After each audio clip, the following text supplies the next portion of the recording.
Call to order. City of Trinidad Planning and Zoning, December 13th, 2022, 5:30 p.m. Trinidad City Chambers. Pledge allegiance, please. I pledge allegiance to the flag of the United States of America and to the republic for which it stands, one nation, under God, indivisible, with liberty and justice for all.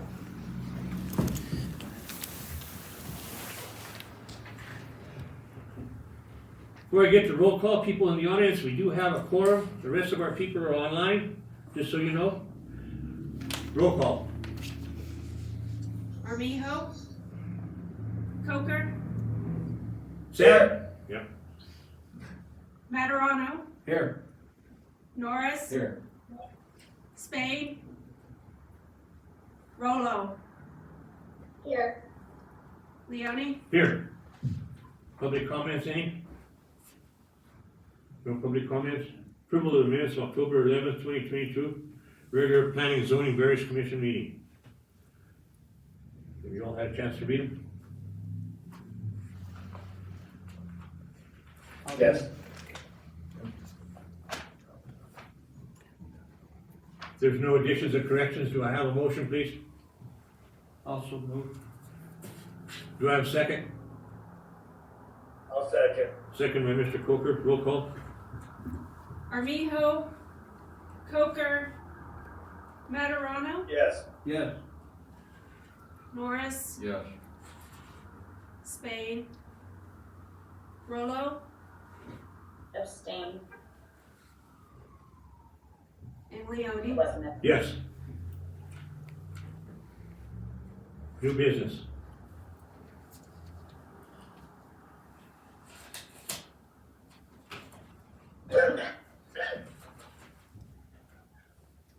I do not see, chapter 14 code. Michael, do you want to comment? Yeah, sure. Are you waiting on Ryan? Is that what you were saying? I was waiting on Ryan and I don't see him online. Okay. Sure. I can just real quick give a quick synopsis, and then if Ryan comes on later, I would suggest that he can address the Planning and Zoning and Variance Commission at the end of the meeting if time allows.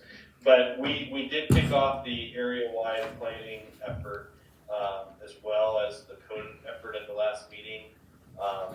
Ryan with Stantec is actually, that might be him. So, The code, I'm anticipating having a draft code to the city staff on the revisions we discussed. There was Ryan. Well, let's just talk about the code for 2 seconds, and I'll let him get situated. At the last meeting, we went through the different processes of the code with the idea of the first revision of the land use code is really looking at how to create expedited review, business-friendly review processes. Also being able to process multiple applications under one application, i.e. like a rezone, major subdivision, and maybe a conditional use all within one application to allow folks to move through. We did go through your comments and your sheets on major, limited, and administrative review as well as special review. So I'm currently working with that. And the idea is that by January, we'll have that code, which doesn't change entitlements, just processes to you for this upcoming development season.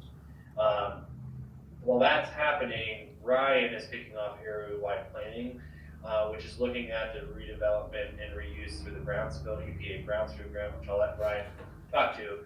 But there's going to be some recommendations that come out of that planning process that we will then look at potential codification into the code. That will affect entitlements in different zone districts, etc.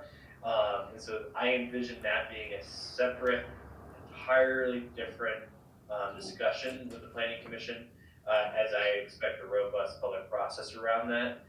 and also some additional public hearings. I don't anticipate there being much pushback on the initial rewrite, as it's really intended to actually make things a little bit more user friendly. So I think we can certainly get through that and get a process in place that regardless of the outcomes of Ryan's study, will allow the development community to continue to proceed and also make it so that they're able to go forward. But I'll let Ryan kind of talk about how that coincides moving forward with kind of the schedule and stakeholder groups, et cetera. So sorry, Ryan, you kind of caught me when you just logged in at the same time. So I'll turn it over to you. Okay, well, hi folks. The city invited me to attend this meeting, especially to kind of accent what Michael's working on with your code update. So Stantec is administering the city's EPA Brownfield grant, and it's really a tool to help put older properties that, may have fallen into decline, or, there may be some abandoned properties, and it's really a tool to help with environmental site assessments to find out if there's any contamination. But really, it's a tool so you can put these properties back in productive use. So whenever we were talking to this city staff, they were really interested in looking at the downtown area and how we could develop a vision and action plan for that area, and then have an engagement series that would benefit what Michael's working on. Because through our planning process, we're going to be able to identify what the community's priorities are for the downtown area, and then we'll make sure that we have some engagement questions that really tie into the type of land uses and development form that community members would like to see in that area, and that's really going to help with Michael with writing his standards for that. Would you like to see a couple slides on what's involved in area-wide planning? But I can also stop here if you have questions. What's your pleasure? Why not? I like pictures. Yeah, I guess if you got them, we'll take a look at them. Okay, tell me if you can see stuff. Can you see slides? It should just be some icons up. Okay, great. Okay, so what usually goes into area-wide planning is like any other neighborhood plan or downtown plan that you might think of. We look at your existing conditions. We look at your land use patterns. We'll also work with Michael to find out, what the current zoning standards are. We'll look at utilities. We look at mobility, and we really look at what those assets are, in your downtown, because that's really going to serve the baseline for what the recommendations would be. We do what's called a brownfield or property inventory, and that's going to tell us two things. It's going to tell us what sites may have environmental hazards on it, usually historical industrial operations or properties near rail lines, which you have some of the spurs going through downtown, and then buildings that were constructed before 1980, because before that you could put asbestos in buildings, you could paint it with lead-based paint and all those type of things. So that's going to give us a snapshot of properties that need a little bit of help, but also present a lot of opportunities for redevelopment or adaptive reuse on it. And then we really dive into the public engagement activities, because I want to know what your vision is, and I also want to know what people's local priorities are. Sometimes it isn't directly land use, but zoning and land use and regulatory framework can really support those efforts. So somebody might say, I can't find a place to live, and then so we can look at the zoning order and find a way to incentivize new housing, say, in this area. And that's just one example that might come out of it. So after we, identify what the local priorities are, we develop a series of concept plans. One is what I call an urban framework plan, and it's a diagrammatic map that says where you'd like to do enhancements, where maybe some catalyst infill projects might go, and then other, type of amenities that would entice people into your downtown, but that also improve the quality of life for those people living there. And then we match that up with a series of revitalization strategies. So when we do area-wide planning as part of your brownfield grant, the EPA, who gave you the money, really likes to see it action-oriented. So it's going to be a little bit of regulatory refinements, or a lot of it in your case, because you're rewriting your code. It might be some streetscape enhancements. It might be parks and open space enhancements, and all those kind of things that really set the table for people to come into your downtown to either spend money to live or, open a business, investment area. And then we'll develop an action plan for you. The action plan is, we try to think like public sector staff members, and it's like, well, great, you've done this planning effort, but what do I need to do, and what type of actions do I need to do to start, positioning the area for redevelopment and reinvestment on it? And then through the whole course of the area-wide planning, we have an engagement activities, and I'll show you what those are in just a moment. Because we really like to give people multiple ways to participate. Some people like to go to meetings, some people just want to fill out a questionnaire, some people just want to be interviewed, type of a thing. And then we'll have a nice area-wide planning report for you to evaluate. The engagement plan, we believe, for Trinidad really needs to be pretty robust, especially to accent what Michael is achieving, because we want to write development regs that are really rooted in what people are telling that they want to see and what kind of services they want. So we would like to have a working group. These would be individuals that are real representative of your community. So you might have some residents, you might have some property owners, you might have business owners, you might have government partners that would be a part of that. So this would be the core team that would really be reviewing what the premier recommendations are and kind of picking and choosing what should go forward on it. We also would like to do a series of stakeholder interviews. That's where we'll talk to, say a group of realtors or brokers to get kind of a pulse on what the real estate market is in the area and what the opportunities and challenges are for the area. I'd love to talk to community organizations, because a lot of times you have community members who's already doing great things in this focus area. Find out what their kind of efforts are and get their recommendations. I want to talk to your urban renewal authority and your Main Street board, and because they're already working on some things, I want to make sure that it's incorporated in the project, and then whomever else the city staff chooses for us to interview. We'll have a series of online surveys. Those are easy. People love to participate in those, and we get really good feedback from that. I would like to have at least 2 joint work sessions with council and then you folks, because I know as a recommendation body, it's really nice to have your feedback before it's all buttoned up, and then we bring it before you and go, what do you think? You'll be able to give us feedback through the course of the project.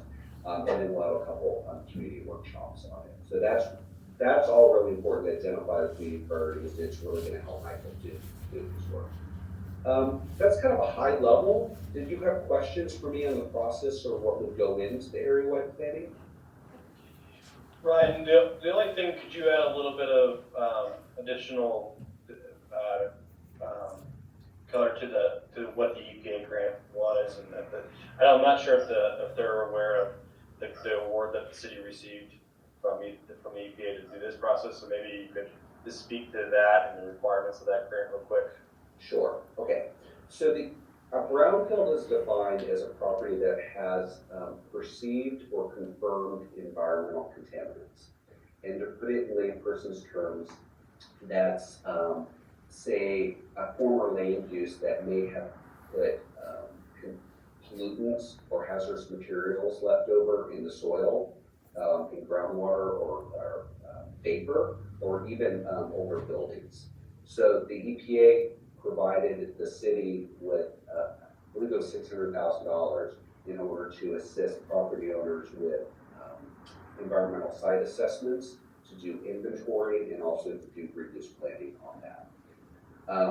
A lot of times you have all these great buildings in your downtown area.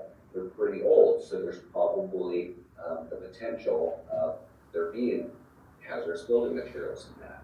So this grant would pay for a property owner to have an environmental site assessment done. So that'll tell them if there's any hazardous materials on the property, and then they can make some informed decisions on how they're going to reuse or clean up that property. One example is let's say you want to open up a tea shop. Okay, you found a great old building on Main Street. you know, you're really pulling all the money you can in order to start your business. But if you want to do some tenant improvements in there, and then there's asbestos in there, you might have to abate that. So that could completely eliminate a lease in that situation. But if a property owner would participate through this process, then they can get an idea of what's going on with those buildings, so then they can take their leasing or their improvement or their abatements for that property, so it sets the table for a new business to move in there. So that was kind of a real world situation. But what we find is like, yeah, you could do a lot of site assessments, but it's like, so what? What are you going to do with it? That's why the EPA grant also funds area-wide planning or site-specific planning to help kind of move these properties forward into reuse. So we saw this as a really good opportunity since Michael's rewriting the zoning code. Let's go ahead and use this opportunity to engage the people and then also plan for your downtown area. Does that answer your question, Michael? Yeah, and the only other piece that I would add, that, and you can correct me if I'm wrong, Ryan, the other piece is that as part of this engagement plan, the assessment is free, the cost is, correct me if I'm wrong, Ryan, but the cost of actually doing the physical assessments is paid for through the grant. Now, the cleanup is a different animal, and there's a whole bunch of different scenarios for how and if there's grant dollars for an eligible entity.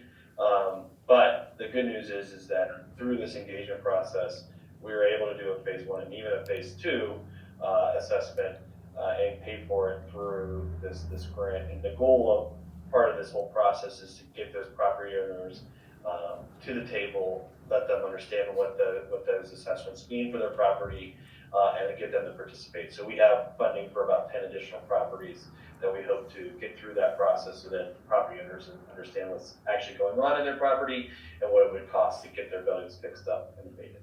Is that correct, Ryan? Yeah, that's absolutely right. Okay, thanks. This is kind of new for me too, so I apologize. I'm making sure I check everything. So, I'm sorry, just a quick question. So the 600,000 wasn't already dispersed through certain entities? I mean, we already know that you know, some of this money is being used, but has the whole amount already been dispersed through some of these old buildings, through all the projects that we have going on? Is there still money available out there? And is this only really derived around the downtown area and our historic area? Let's see, there was a lot of questions there, so let me go through all of them. So the 600,000 hasn't been, it's still available. It hasn't been allocated, you know, and used up. What we find is, and this isn't unique to Trinidad necessarily, but a lot of times whenever you get the grant, property owners are a little bit slow to participate in the process, because it's kind of like, hi, we're from the government, we're here to help you, and tends to be kind of a trust issue at first, but once we start doing engagement and doing planning, people tend to get excited about it, and then they start to fill out their nomination forms for the city to use some of the grant funds to fund those environmental site assessments on it. I hope that answers your question. Hey, Michael? How does this go ahead, I'm sorry. Okay, Michael, so on the property owners, is it gonna be relatively hard for them to understand what they gotta do? No, so the process, and Ryan, you can speak to this, the process for actually getting the study done on the building is relatively, it's basically them consenting to allowing the study to occur on the property. Once they have that, what they get is a report basically detailing what kind of contaminants were found on the property and potential ways to remediate it. The cost of remediation is certainly borne by the property owner at that point, but at least then they know what they need to do to remodel, to fix up spaces. And there's like, asbestos is one of those tricky ones, and again, Ryan, please correct me if I'm misspeaking anything, but knowing that the extent of your, like, knowing in your building what the extent of the asbestos is, a lot of the times if you don't actually, during a remodel, if you actually don't affect an area that has asbestos, it can remain, because it's only dangerous when it's actually, removed and contaminated. So property owners can understand, like, hey, these tiles on the floor contain asbestos, so, or the ceiling, a lot of buildings, you'll have a drop ceiling that in the original ceiling was still in the building. Well, the original ceiling tiles had asbestos, so as long as you're not, removing those tiles or removing that wall, that allows property owners to think strategically about how they reuse their buildings as well. But I think anymore at demolition, anytime you do building activity that requires any kind of demolition in the building, you are required by state law to get a state demolition permit. And if you're going to get that state demolition permit, they need this study. So without this EPA money, that cost of getting this study is 100% borne by that property owner at that moment. What's really unique about the program is it covers that cost for property owners, so it gets them one step closer to actually reusing that building. Ryan, did I misspeak on any of that? That was a really good explanation in layperson's terms. This doesn't only it's not only obligated for commercial development, correct? Does this also deal with some, as we know, we have a lot of, excuse me, historic houses and whatnot. Is this money available for them people as well? Yes. Okay. Janelle, do you have any questions you wanna ask? No, I understand exactly what's going on here. How about you, I'm good. Commissioner Marrano? Are they gonna have a step-by-step, information that they could get to where they can go, and figure out how they can get this done? Do you want me to respond to that, Michael? Okay. I think there's kind of two ways. So through the area-wide planning process, we'll be promoting the grant activities throughout the whole process, especially whenever we talk to property owners and then business owners, because it's like, hey, it's money that they can keep in their pocket on it. But then also we have it on the city's website, so you can always direct people to that portion of your site for additional information. I believe there's nomination forms on there if they want to participate in the process. I imagine that if there was, staff could help them out. Yes. Cool. Okay. Anybody else have any questions for Michael? If not, I guess you answered them. One more. When we have our January meeting, are we gonna get the information well in advance so we can look at it? At least 2 weeks? Cool, all right, that makes it good for us. Yeah. To the staff is to get the code rewrite before the first of the year.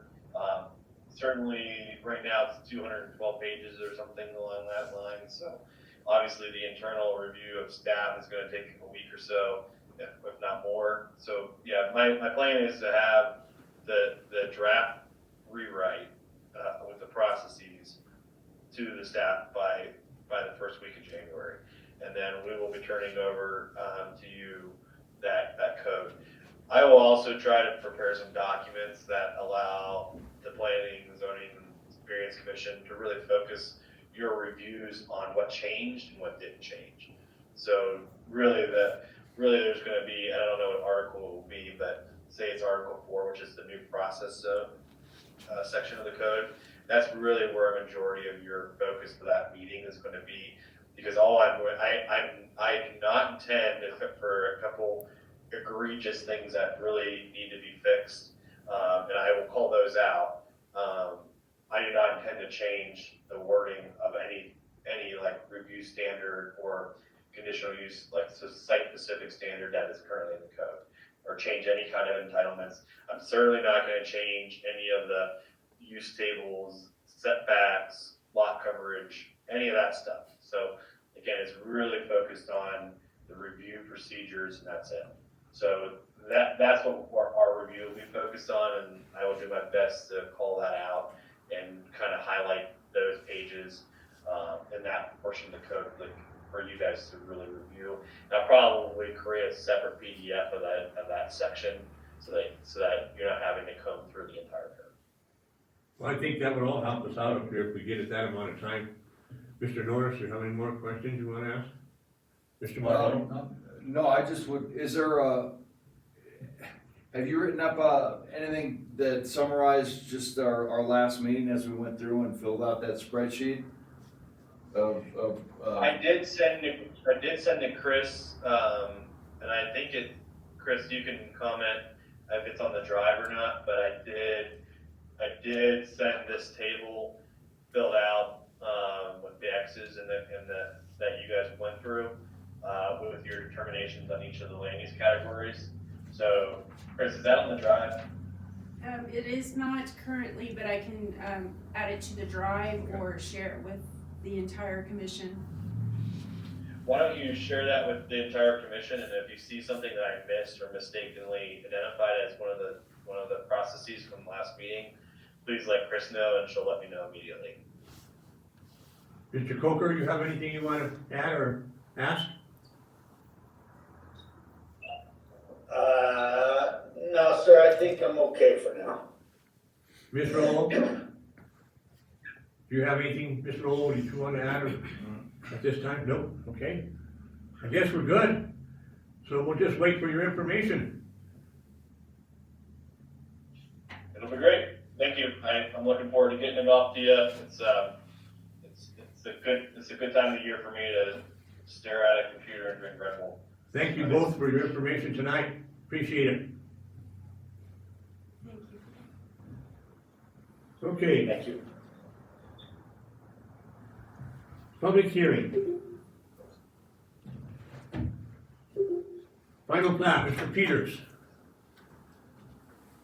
1901 Garfield Avenue and joint plat located in the Trinidad, Colorado, Los Angeles County, 2022 SUB-03, consideration of a final subdivision of Garfield Estates and adjacent parcel. Come forward, sir.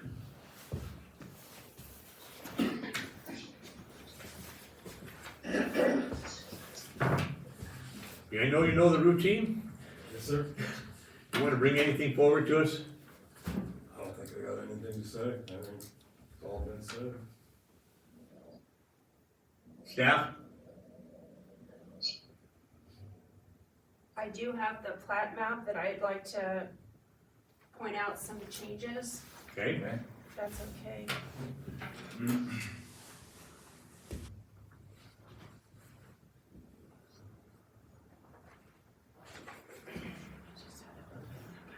There it is.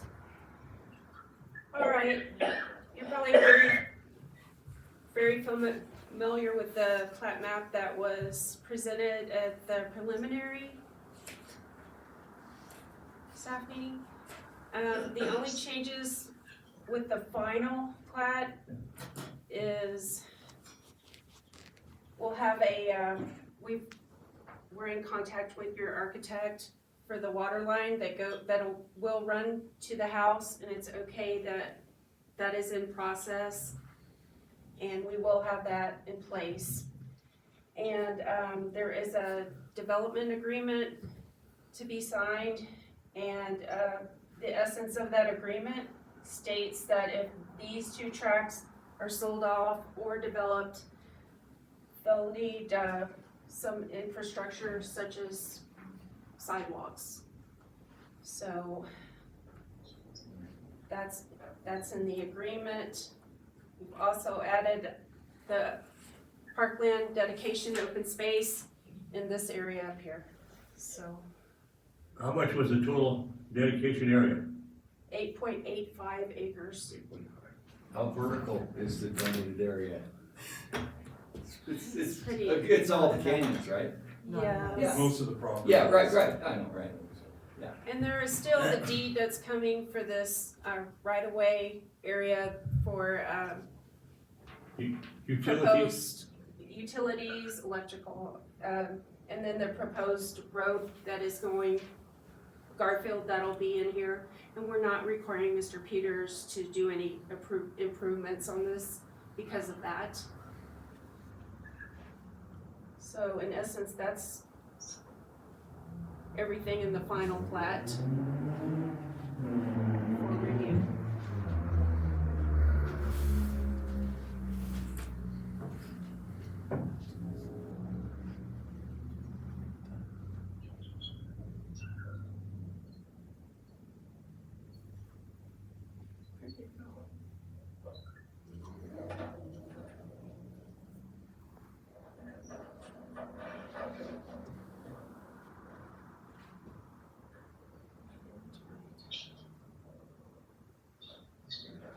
is that your total report for staff?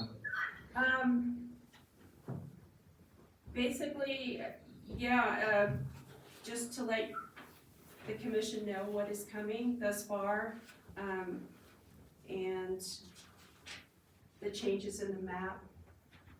Everything else is pretty self-evident in the staff report. Okay, open the hearing. Mr. Peters, you wanna say anything at this time? Nope.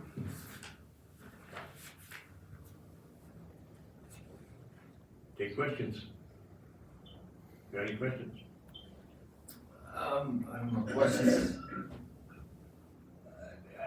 In the minutes for the last meeting, you know, we waived all the sidewalk and walkway requirements. And that was because you were doing a single-family dwelling.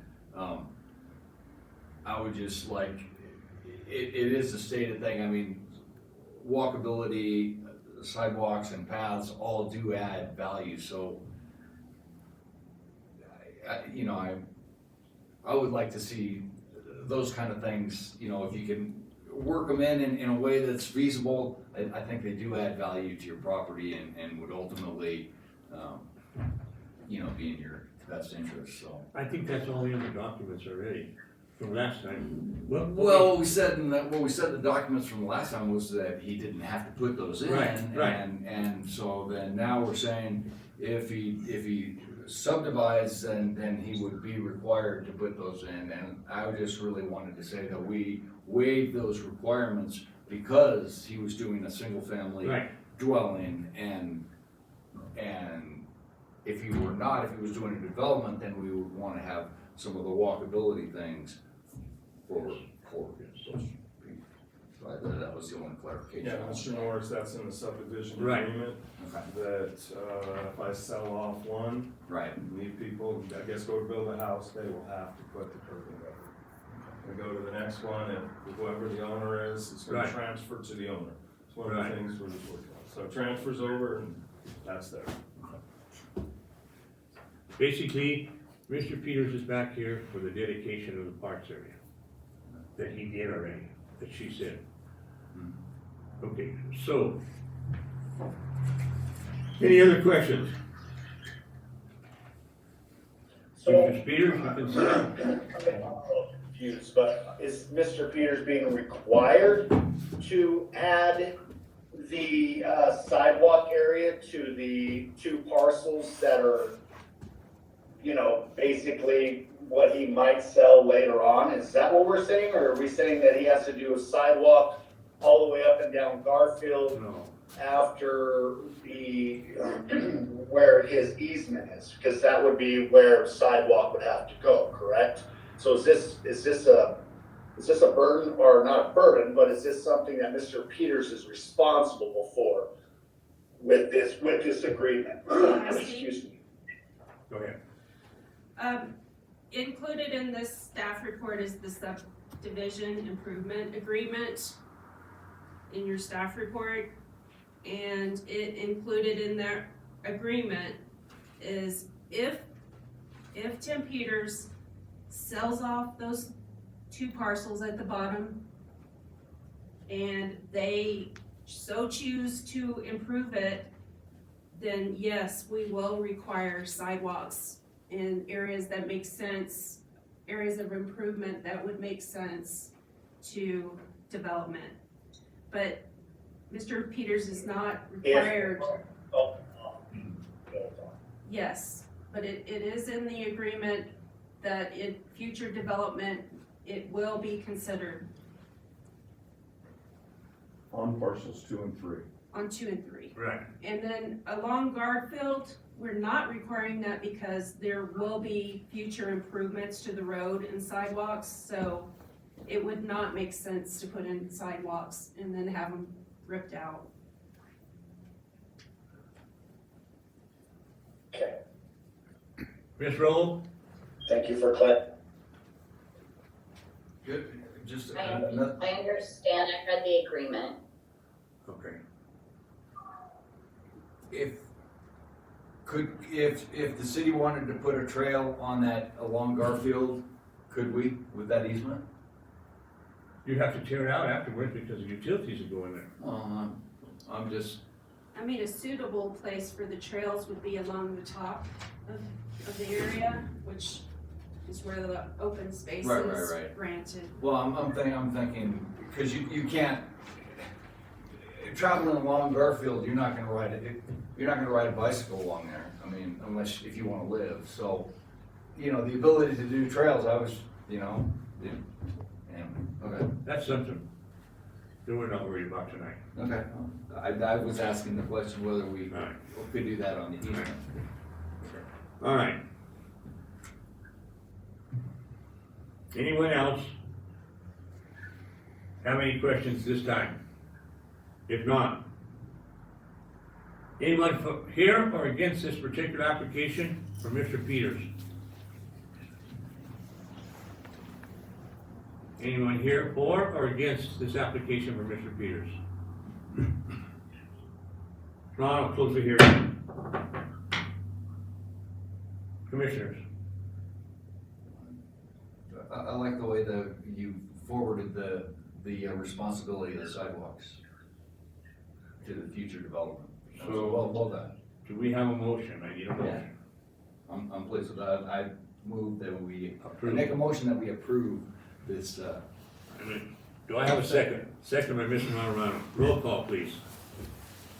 Armijo, Coker, Yes, Materano, Yes. Norris, yes. Spain, Rolo, Yes. Leon. Yes. Mr. Peters? Thank you, guys.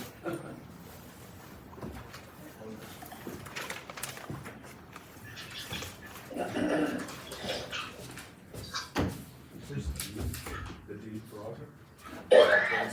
Thanks, guys. Have a good night. Moving on. Variance code 14-49-9, David Torres, 1819 San Pedro, 2022 VAR 01. Variance to set proposed garage in front of primary residence. Staff.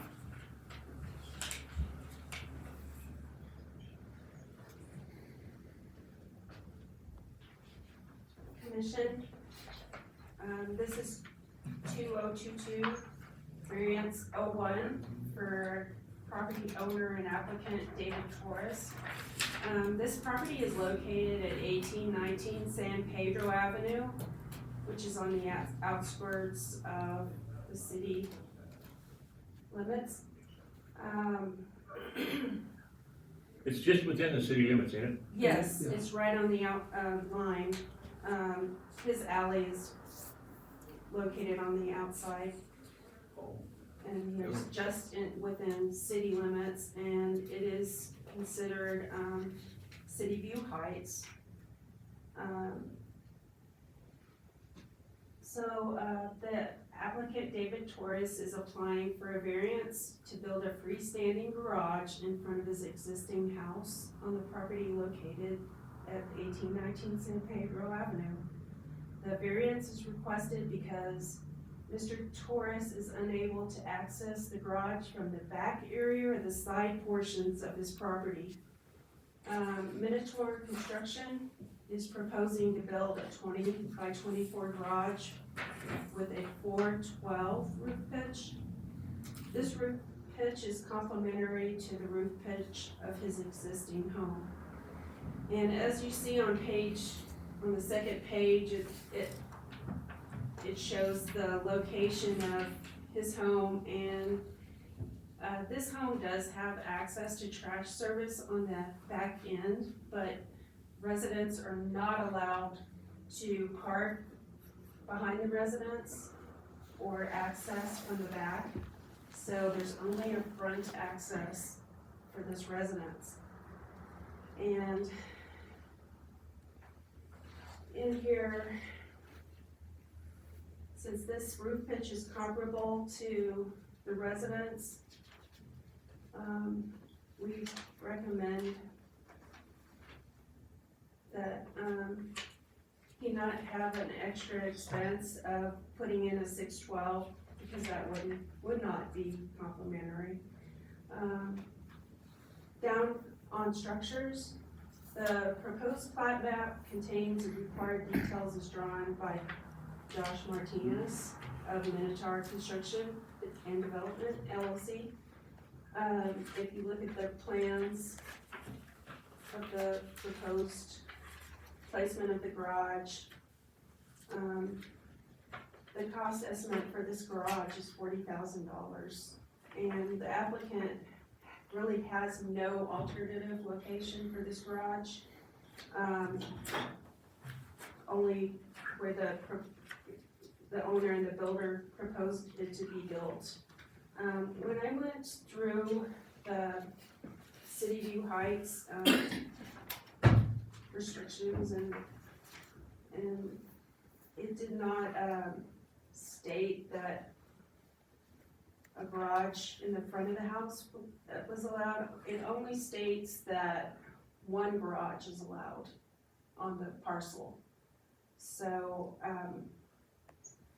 I don't think the commission would be going against any kind of City View Heights requirements.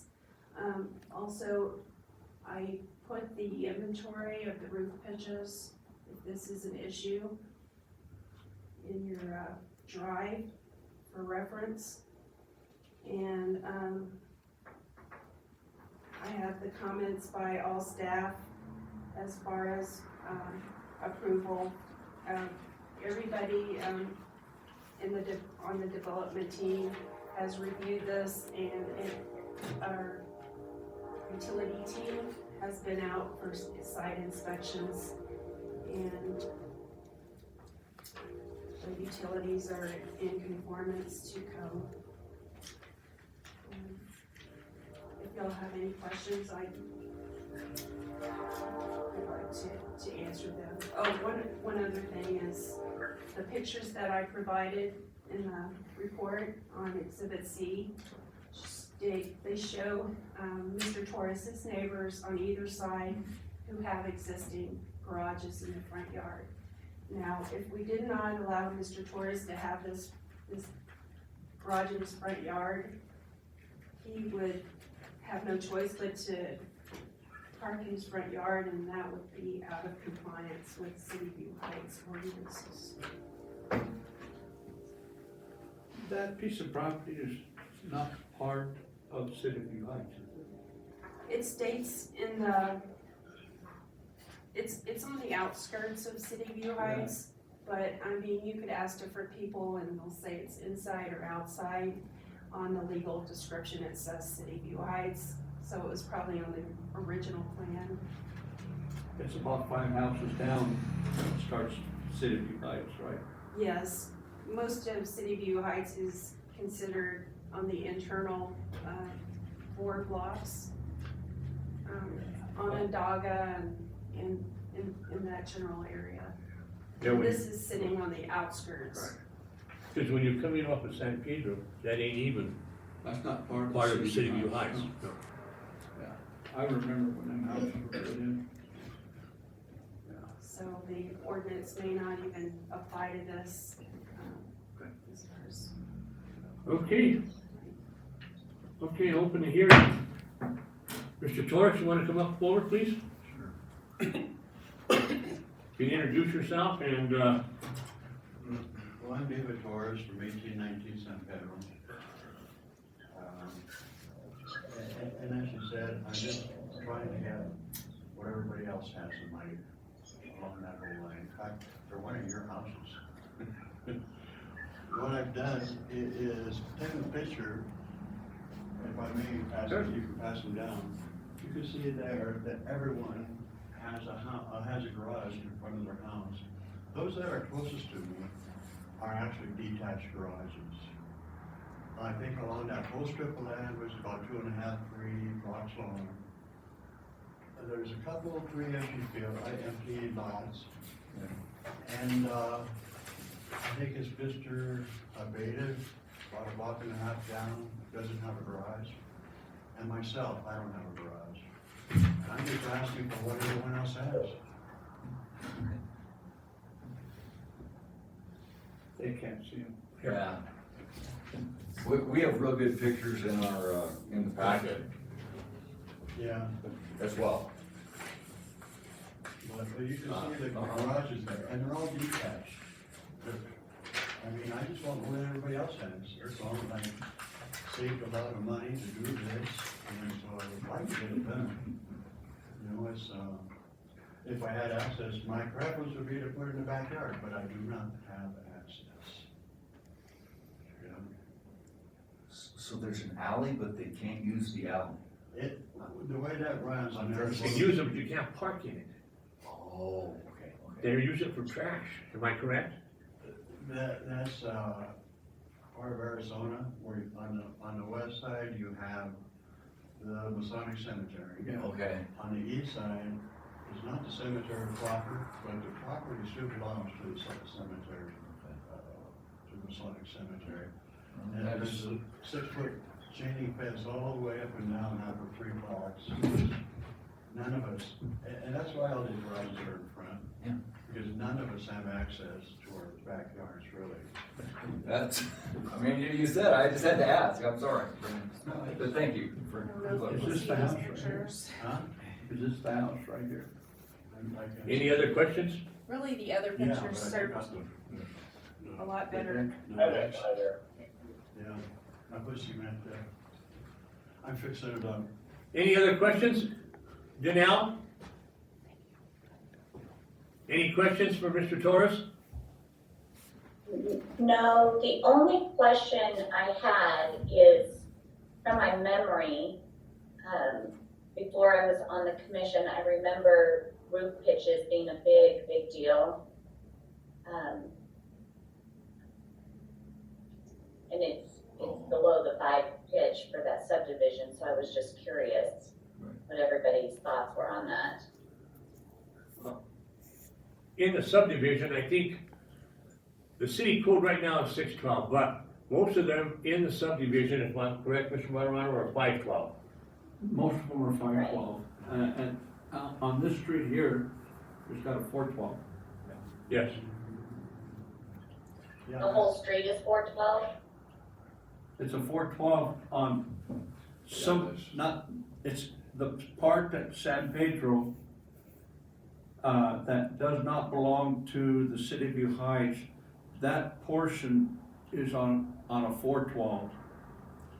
There was like 3 or 4 houses that were built with 412. So this is And that's the first set. Oh, Oh, no, I'm That was the first section when you come up, when you're pulling in off San Pedro. Basically, it's almost, what is that, the first right-hand turn is Onondaga, correct? So basically, almost up to that point, those houses are not considered City View Heights, correct? Not that No, far. not that far. Not that far. Castilla Street? Is it the first street that turns to the east? Is that over To the there? east, correct. Huh? On the dock? Is it Castilla? I don't remember which one is farther down. I think it's, Maybe it's on the dock. but it's Might have only been the that first far. 4 houses that are on that street. Yeah, I see that now on this list.